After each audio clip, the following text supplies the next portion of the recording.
Alright, so here I am with a old MTD, little probably a 3 horse. Yeah, if it's a 21 inch with a 3 horse. And these all use Tecumsehs. Pretty standard motor. This one has a bowl carburetor on it. Sometimes they use diaphragm carburetors, but this one's bowl. But right now I have a spark issue.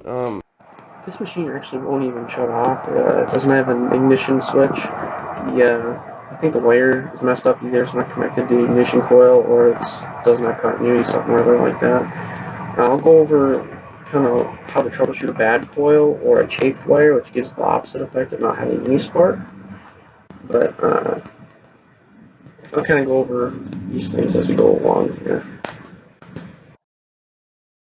I did find the wire going into the coil and grounded that wire when it was running, and that wouldn't shut it off either.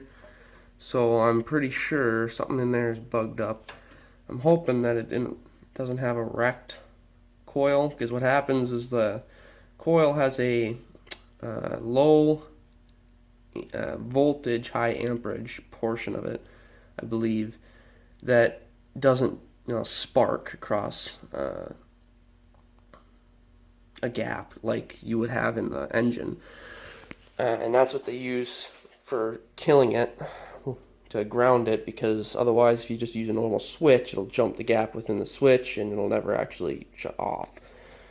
But that portion in the coil, I've seen it happen before. It just goes bad, and for some reason it still has spark. I had seen that once, and it's kind of uncommon. But this one, that might be the problem. Otherwise, the wire probably fell off in there. But I'm just going to show you guys how to get in there and fix that. Basically, you guys probably have a cover on here. This one looks like it's missing it. Usually these smaller ones have a cover there. It's kind of like a skid plate when you're flowing. But I'm going to have to get this shroud off with the recoil. It's not that bad. It's just, bolt there, a couple bolts on the back side. But you can get at them with a wrench and whatnot. What I have to do is remove this gas tank. I already got a couple of bolts off. I just have to move the cap, and I think that gas tank will come right out. Then it's just a matter of pulling the shroud off, and I will get this out of the way, and then I will get back to you guys. Alright, so I did a few things. It's only been about 5 minutes since I quit out the other video. What I had to do is there was 2 bolts on the top here underneath this cowling holding the rest of that gas tank on, so I just had to take that cowling off. However many bolts that is, mostly just around the front there, on the top here. There's like 2 on either side. It's not horrible. I just used my impact and zipped them all off in 2 seconds. And then there was just 2 bolts on the back here, one there for this cowling, and boom, there she is. And that doesn't look too good. That thing looks like it's connected, so it's not good news for me, per se. But I'm gonna do some troubleshooting here. Tip her on up. A little gas left in there. See that? Goes down. What does this go to? See, I have this wire here. And that's for the same thing. You kind of see it kind of goes down underneath this, goes through this aluminum plate here, through and out. So this is the wire that goes onto the carburetor, or for the ignition coil. I'll have to do a little troubleshooting, and I'll get back to you in a second. Alright, I found my problem, but for your guys, 9 out of 10, it's going to be a bad coil, to be honest. Most of the time, especially if you don't have spark, it's unlikely that it's just a wire, but in my case, I got lucky. It's just a wire. And somehow, sometimes when these wires get old, they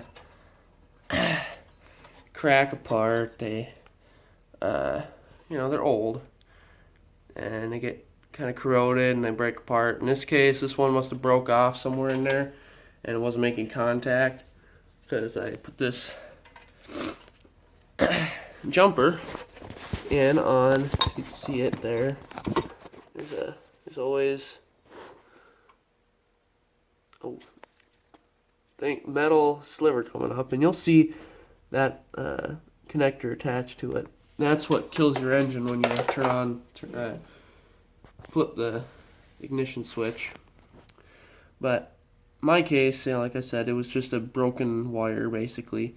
When you don't have spark, what happens is the wire chafes against the metal because it goes through this aluminum housing on its way out of the motor because it doesn't go through the actual blower housing, and it'll just make contact with the metal and just basically shut the engine off, bypassing the key, creating the circuit.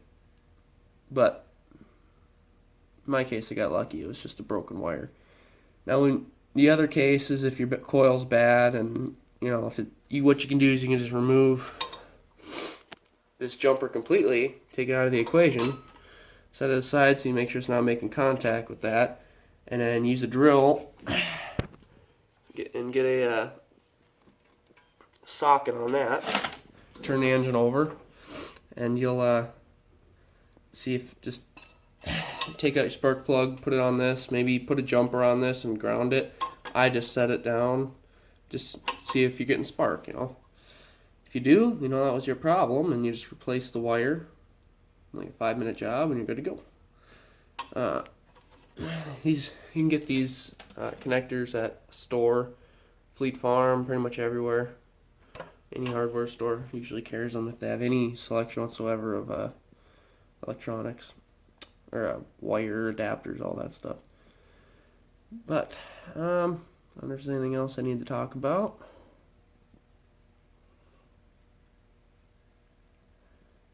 I guess when you're feeding the wire through, make sure you're feeding it, like maybe put a little electrical tape around it or something to keep it from chafing, because these things vibrate like crazy when they're running, and if they're sitting there vibrating, that's probably how this one broke. It was just sitting there vibrating like I don't know, subwoofer or something, because it really is kind of crazy that these things don't fall apart more than they do.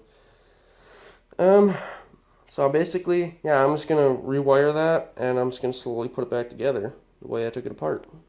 So I recommend when you're taking things apart, just I put everything kind of separate together for each individual piece, so I know where everything goes.